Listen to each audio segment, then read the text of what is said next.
Bom dia, família! Bom dia! Bom dia para você aí de casa.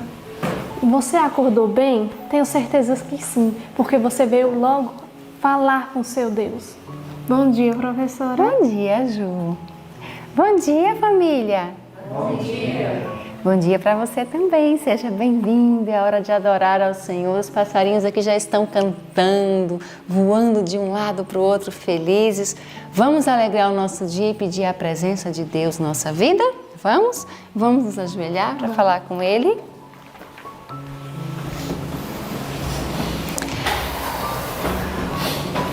Obrigada, Senhor, por mais um dia que o Senhor nos concede, pela oportunidade de estarmos juntos aqui com esses filhos, Senhor, que têm te buscado aí do outro lado.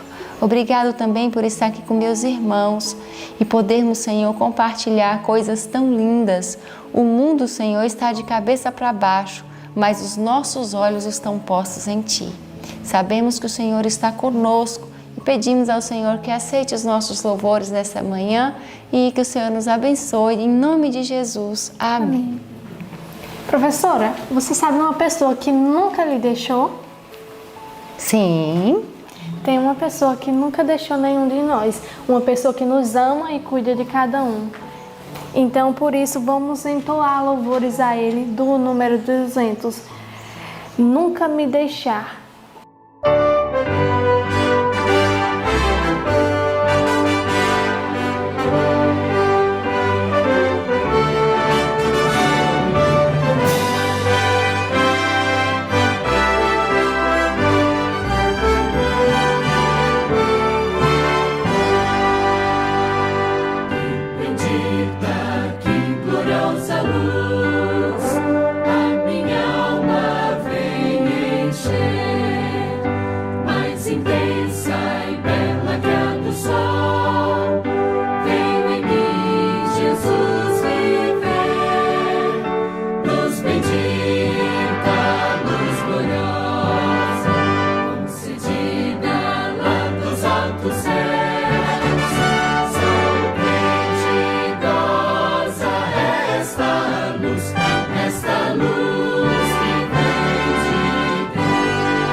Coisa boa, né? Nós não estamos sozinhos.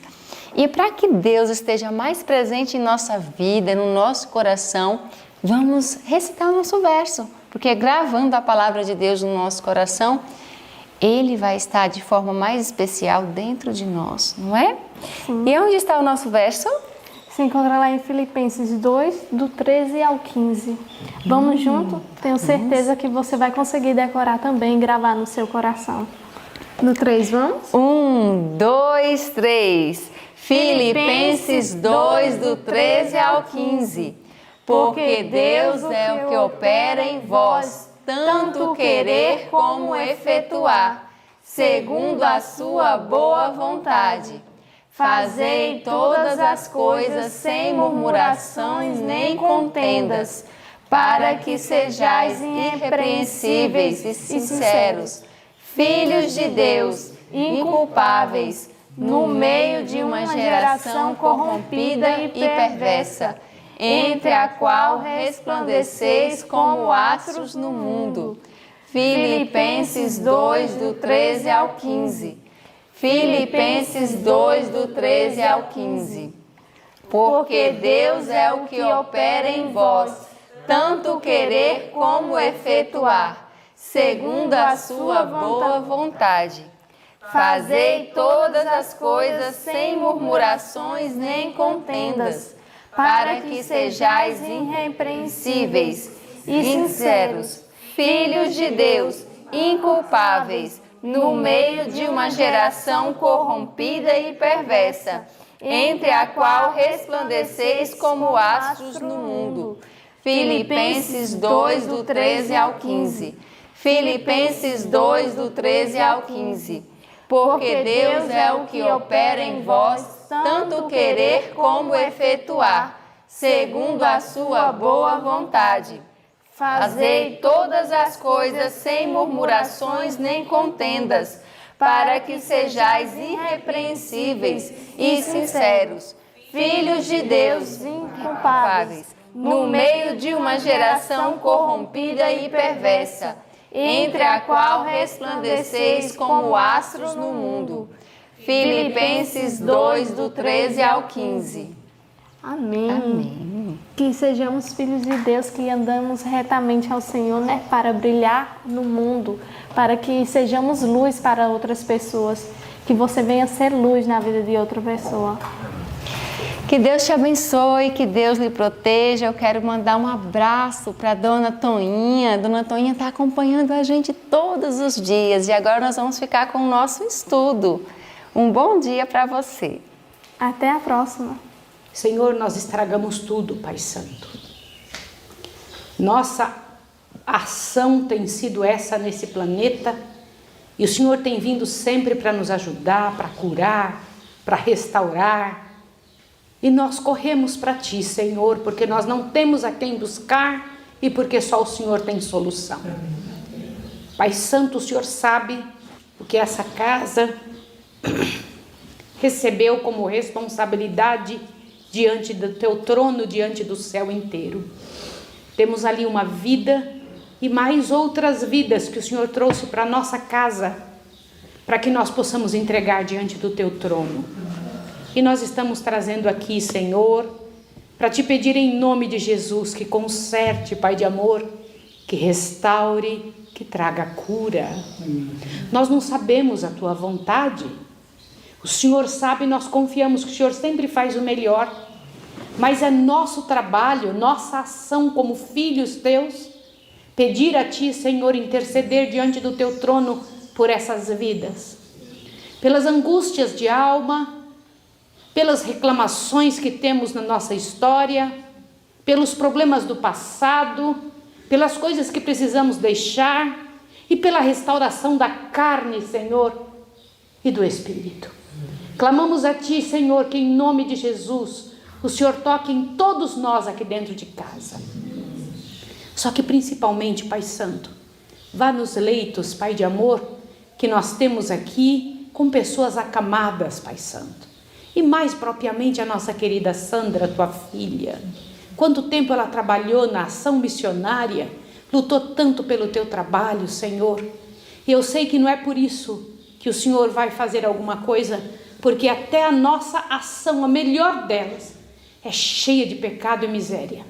Mas é porque nós podemos falar em nome do Senhor Jesus, o nosso Redentor. E estamos Te pedindo em nome dEle, Pai Santo, que venha, Pai de amor, visitar nossa casa. E nesse momento eu clamo por pessoas em casa, as vítimas do Covid ou de qualquer outra doença, qualquer outra situação emocional, física ou espiritual, que qualquer pessoa esteja passando e que está agora ajoelhado conosco, orando também. Visita seus lares, trabalha conosco, realiza a tua obra. Senhor, em nome do Senhor Jesus, realiza a tua obra em nossa casa. Em tuas mãos eu entrego, dizendo a ti que nós não temos outro Deus. O Senhor é o nosso Deus. Diante de todo o universo nós reconhecemos e queremos agradecer a tua misericórdia para com a nossa condição e nossa maneira de viver e agir. Visita, Pai de amor, que o culto de hoje seja um marco em nossa vida, que seja um motivo de nós pensarmos o dia todo, e que essa casa, Pai de amor, seja espaço para os anjos do céu, e que sejam expulsos os anjos do mal, que seja expulsa qualquer doença, que em nome de Jesus a tua paz e a tua saúde entre em todas as casas, em nome de Jesus, amém, Senhor. Bom dia para vocês, bom dia, que Deus abençoe vocês muito, muito, muito ao estudarmos estas verdades de hoje, as coisas que o Senhor Deus tem nos trazido. Imagine a cena, o céu todo esperando um momento especial de se cumprir uma promessa do Pai. O céu não é como a terra, na terra as promessas são quebradas, no céu nunca aconteceu uma só promessa deixar de se cumprir. O Pai sempre cumpre o que promete. E os anjos, seus filhos, sabem disso. Toda a universalidade dos filhos de Deus nos mundos não caídos esperam com alegria um momento especial. E num certo momento, o Senhor Deus chama um anjo que lhe servia com prazer, Gabriel. E fala para Gabriel: eu tenho um trabalho para você. Pronto, Senhor. O que o Senhor precisa? A Bíblia diz que os anjos atendem ao Senhor com alegria. Eu tenho uma obra para você. Ele já tinha vindo na terra por vários motivos.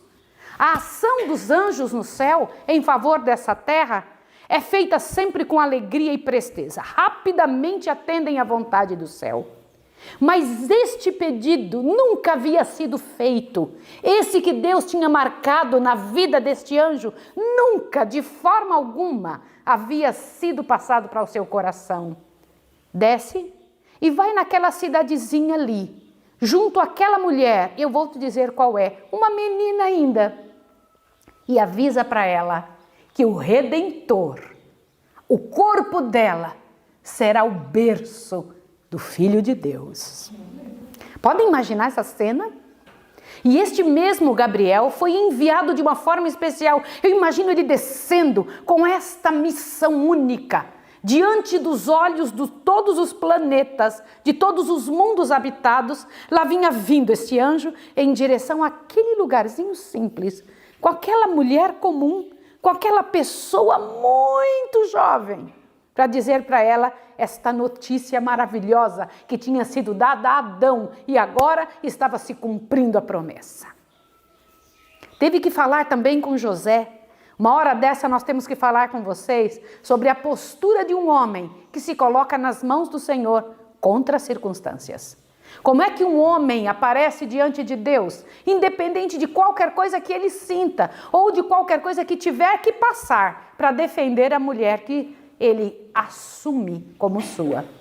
É algo tremendo. Quando eu paro para pensar nisso, eu falo, quantos exemplos Deus nos dá de vitória. E então este casal recebeu ninguém mais, ninguém menos do que o Filho de Deus. A palavra de Deus diz, corpo me formastes. Quero dizer para vocês que Maria não gerou Jesus simplesmente não foi um ato entre Deus e Maria. Deus usou o corpo dela, o sangue dela, a carne dela, para colocar dentro dela um embrião. O que desceu do céu para a terra foi um embrião que Deus formou e colocou dentro do corpo dela. É muito interessante você pensar isso. E quando acontece esse tipo de situação aqui nessa terra, porque uma mãe que não tem filhos, que aí já não tem mais óvulos, ela pode receber o óvulo de uma outra mulher. Você pode dizer, mas a matriz não é dela.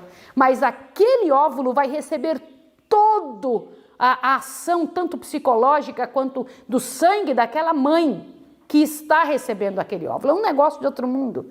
E nós vamos passar a eternidade toda sem entender essa parte da vida de Jesus.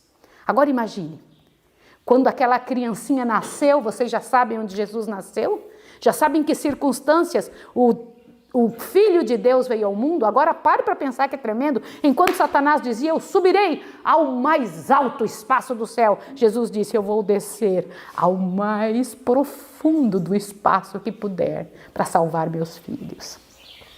E então ela recebe o bebezinho. Uma mãe, quando tem um bebê, a primeira coisa que ela olha, é perfeito?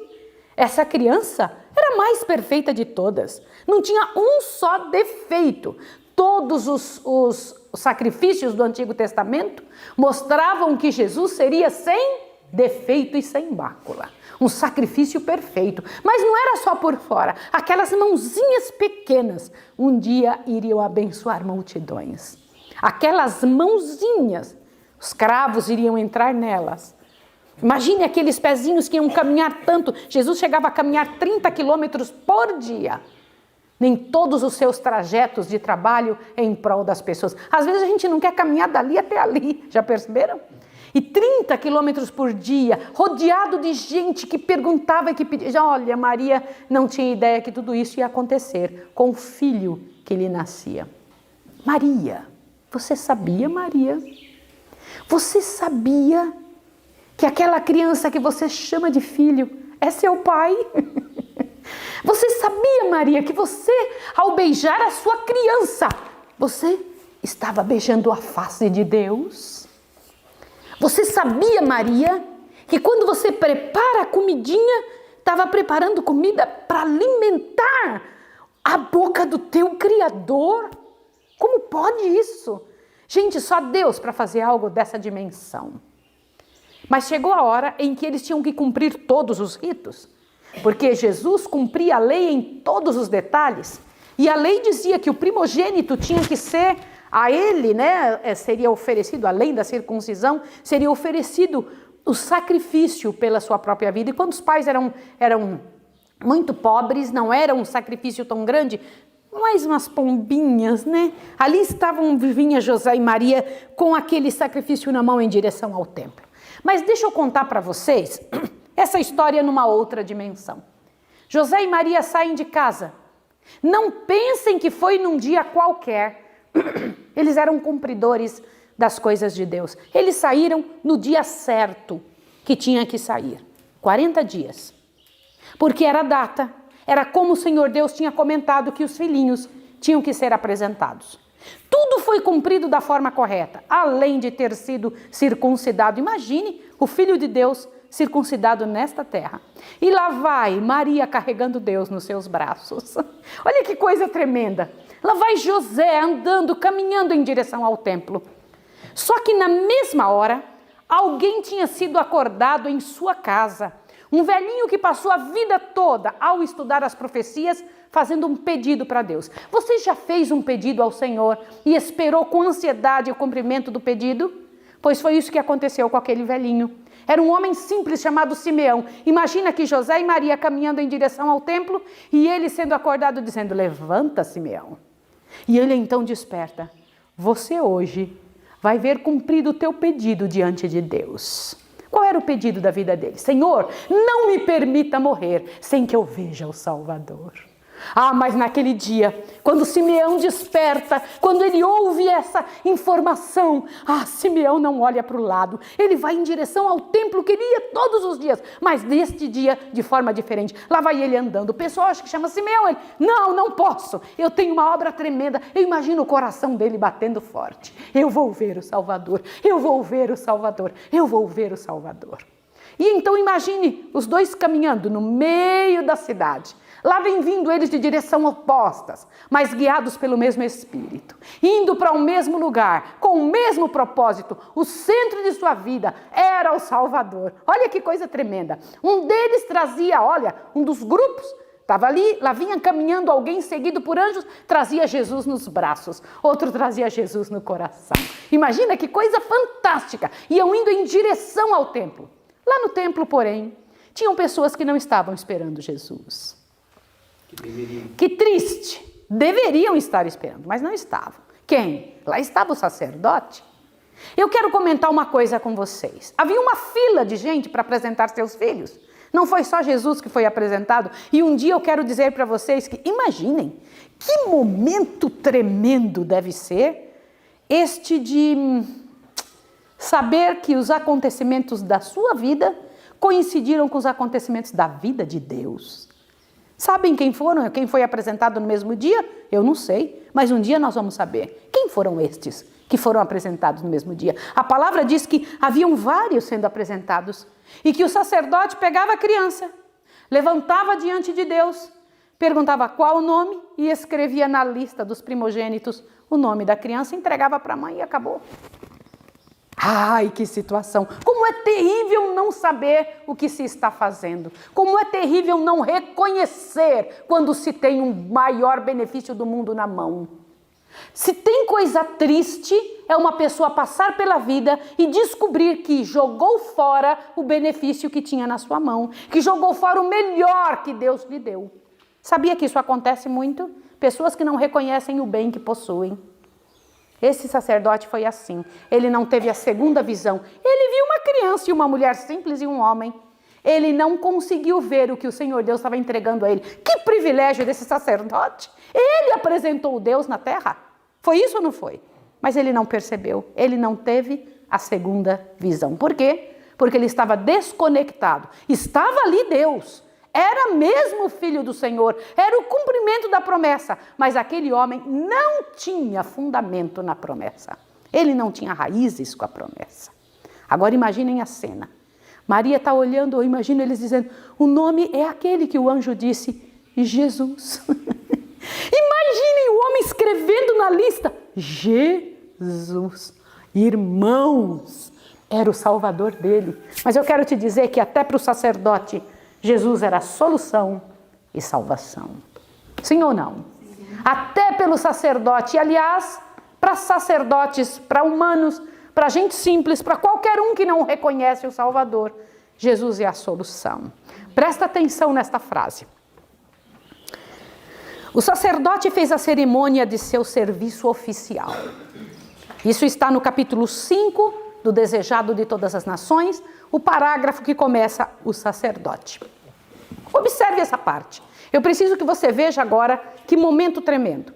O sacerdote fez a cerimônia de seu serviço oficial. Tomou a criança nos braços, ergueu-a perante o altar, depois de a devolver à mãe, escreveu o nome Jesus na lista dos primogênitos. Mal pensava ele, enquanto a criança lhe repousava nos braços, que era a majestade do céu, o Rei da Glória. Para um minutinho que eu quero falar uma coisa com vocês. Várias vezes nós ouvimos falar de reis que se vestem de mendigos e vão entre a plebe, entre a multidão, porque não querem ser reconhecidos com diferentes razões. Vocês sabiam que histórias como essas aconteceram na vida real, com reis de verdade? 8 anos após a rainha Elizabeth subir ao trono, ela teve um desejo imenso de não ser reconhecida. Ela, puxa, eu queria viver uma vida comum e simples. Por um dia ela simplesmente vestiu uma roupa comum e foi para um vilarejo. E nesse vilarejo ela disse, eu vou comprar legumes. E saiu para fazer essa compra de legumes. Eu fico imaginando a cena, né? Uma pessoa com a importância que ela tem dentro de seu próprio território, indo então em busca do anonimato. Imagine, diz que ela foi e em 5 lugares ela não foi reconhecida. E quando ela percebeu que foi reconhecida no 6º lugar, ela então correu de volta para as pessoas que já estavam esperando e voltou para o palácio. Mas um dos lugares, dos 5 lugares, a trataram muito mal. E atrás dela veio então, depois que ela foi tratada muito mal, alguém que estava acompanhando e disse que avisou, você sabe quem foi que você vendeu esses legumes? Aí a pessoa, não sei. Foi a sua rainha, a majestade acabou de vir aqui comprar. Eu fico pensando essa cena, diz que a pessoa chorou imensamente, pediu um jeito de pedir perdão, de correr atrás, eu preciso falar com a rainha, porque a rainha era muito boa para as pessoas. A rainha Elizabeth sempre foi uma boa líder para o seu povo. E diz que a pessoa chorou muitos anos, pedindo, por favor, me deixa ver. Diz que um dia a rainha voltou exatamente naquele lugar e disse, está tudo bem, não há problema. Mas o fato de não reconhecer quem nós temos na frente é tão triste. E lá estava um sacerdote com esse tipo, de situação. Não pensou o sacerdote que essa criança era aquele de quem Moisés escrevera: o Senhor vosso Deus vos suscitará um profeta dentre os vossos irmãos, semelhante a mim. A este ouvireis em tudo que vos disser. Não pensou que essa criança era aquele cuja glória Moisés rogava ver. Mas alguém maior do que Moisés se achava nos braços do sacerdote. E ao inscrever o nome do menino, inscrevia-o daquele que era o fundamento de toda a dispensação judaica. Aquele nome devia ser sua sentença de morte. Olhem isso aqui, presta atenção, pois o sistema de sacrifícios e ofertas estava envelhecendo. O tipo havia quase atingido o antítipo, a sombra ao corpo. Só que nessa hora, eu imagino Maria pegando e aninhando Jesus nos braços e pegando ali Jesus e então virando as costas para voltar do rito que ela sabia que tinha que ser feito, quando de repente, lá vem vindo Simeão bem perto dela. Como é que vocês acham que Simeão sabia que aquela era a mulher, que aquele era o homem e que aquele era o Deus que ela carregava? Como vocês acham? A palavra de Deus diz que o Espírito Santo o encaminhou, tanto ao sair de casa, quanto acordou, como disse, é este aqui. Imagine, entre tantas mulheres, ele vem andando, e ele vem ali onde está, imagine a cena, e puxa a criança dos braços de Maria. Olha a cena, ele, meu Deus, eu estou segurando Deus nas minhas mãos. A promessa havia sido cumprida para o mundo, mas estava sendo cumprida para Simeão, porque o Senhor Deus tinha dito: você não vai morrer antes de ver o Filho de Deus. E ele levanta a criança e diz: Senhor, agora despede o teu filho. Imagina, despede em paz teu filho, porque eu já vi a consolação de Israel. Gente, imagine a cena, uma pessoa que amava tanto, esperava tanto, que dizia: eu já posso morrer. Já aconteceu na minha vida o que eu esperava a vida toda. Estou pronto, eu estou pronto, eu vi o Senhor. Nós temos que estar prontos quando vemos o Senhor. E então ele levanta aquela criança. Na verdade, eu quero dizer para vocês que a verdadeira apresentação foi essa hora. A verdadeira apresentação de Jesus foi nesse momento. Quando Simeão, um homem escolhido por Deus, que tinha ansiado isso, toma o lugar de sacerdote para apresentar o sacerdote, o maior, o sumo, diante do Senhor. E ele levanta a criancinha. Imagine a cena, meus irmãos. Jesus de novo numa primeira posição entre o céu e a terra, sendo levantado por seres humanos entre o céu e a terra. E então depois ele entrega nos braços de Maria e diz: uma espada traspassará o teu coração. Ele diz: você vai sofrer muito, mulher.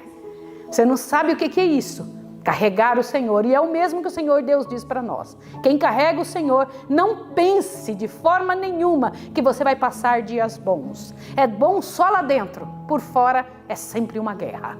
Quero dizer para você que enquanto existir o mal, carregar Jesus nos braços, carregar Jesus no peito, andar com Ele, sempre será uma guerra. E você tem que estar pronto, com um lombo bem firme, para poder tomar essa posição nos seus braços. Só que nessa hora uma mulher, olha, veja que interessante, o Senhor Deus não deixou passar despercebido. Uma senhora que tinha sido viúva, olha quantos anos, a vida toda praticamente viva, tinha sido casada há pouco tempo e que servia no templo em jejuns e orações. Lá vem vindo ela, uma profetisa, e vem andando, e onde chega ali, ela também pega a cena. Vocês acham que foi por acaso? Acham que foi por acaso, queridos? Não, não existe acasos no reino de Deus, e muito menos na vida de Jesus. Nenhuma das cenas foi por acaso. Eu vou ler para você o que diz em Lucas capítulo 2, verso 34 em diante. Presta atenção nessa cena. Simeão abençoou-os. Abençoou quem? José e Maria. Presta atenção nisso aqui. E disse a Maria, mãe do menino: esta criança é posta para a queda e elevação de muitos em Israel, para ser alvo de contradição e para que se manifeste os pensamentos de muitos corações. E uma espada traspassará também a tua própria alma. Estava ali a profetisa Ana, filha de Fanuel, da tribo de Aser. Esta era avançada em idade e tinha vivido com o marido 7 anos desde que se casara. Era viúva de quase 84 anos e não se afastava do templo, servindo a Deus em jejuns, orações de dia e noite. Chegando na mesma hora, deixa eu perguntar, foi por acaso? Não. Chegando na mesma hora, dava graças a Deus e falava a respeito do menino a todos os que esperavam a redenção em Jerusalém. Eu fico imaginando ali uma quantidade de pessoas que ouviram e que viram e que presenciaram esta cena, porque você sabe que uma cena como essa, além de ser um momento especial, não passa despercebido quando vem um homem no meio do nada, levanta a criança, vem outra mulher falando e diz que ela falava, Ana, falava a todos que queriam ouvir. Imagine que destemida, não é? Que momento especial para tornar bem notório diante de todo o universo que o Filho de Deus estava entrando ali. Vejam que interessante, a primeira vez no templo. A primeira vez de Jesus no templo. Foi ou não foi? O mesmo templo que ele iria entrar tantas vezes. Ele iria encontrar com sacerdotes. Ele iria estar ali, entre o céu e a terra, em favor da humanidade. Queridos irmãos que estão em casa, queridos alunos da Escola de Profetas, amigos detox que estão aqui, nós também temos uma missão de permanecer em oração e clamor diante de Deus e dizer perante o Senhor, meu Deus, trabalhe com a minha vida, que as minhas chances, as minhas oportunidades não me sejam tiradas, que eu não perca a chance, eu já estou com o microfone aqui, né? Que eu não perca a chance diante de Deus de tomar na minha vida a glória de apresentar Jesus diante do céu e da terra. Que Deus possa fazer na nossa vida, na sua vida, que você que está em casa, hoje durante esse dia, que as pessoas consigam olhar, que o Espírito Santo consiga encontrar você, que o Espírito Santo conduza a sua vida para que você encontre o Salvador durante o dia de hoje. Que seja a luta da tua vida e que ao encontrar, você consiga falar para as pessoas ao redor. Porque não se consegue encontrar Jesus sem conseguir falar para todo mundo e dizer glórias ao teu nome. E diz uma frase tremenda do livrão hoje, do capítulo 5, essa frase tremenda diz que no coração de Simeão teve uma alegria que em toda a sua vida ele nunca tinha sentido. Você quer isso? Eu quero. Senhor Deus do universo, em nome de Jesus, que aconteça em nossa vida, em nosso coração, este momento especial como aconteceu na vida de Simeão, na vida de Ana, de Maria e de José. Que possamos estar com o Salvador, andar com Ele, encontrá-lo, Senhor, e apresentá-lo para o planeta todo. Que em nossa vida, Senhor Deus, seja o único desejo, que não percamos as grandes oportunidades que o Senhor tem nos dado, que não venhamos a cometer o mesmo erro, Senhor, que aqueles que vieram antes de nós cometeram. Ensina-nos, ó Pai, realiza a Tua obra de redenção em nossa vida. Faça-nos, Pai Santo, faça acontecer em nós aquilo que o Senhor planejou ao nos acordar nesta manhã. Em nome do Senhor Jesus, nós rogamos e agradecemos. Amém, Senhor. Amém. Queridos, que Deus abençoe. Amanhã, um abraço.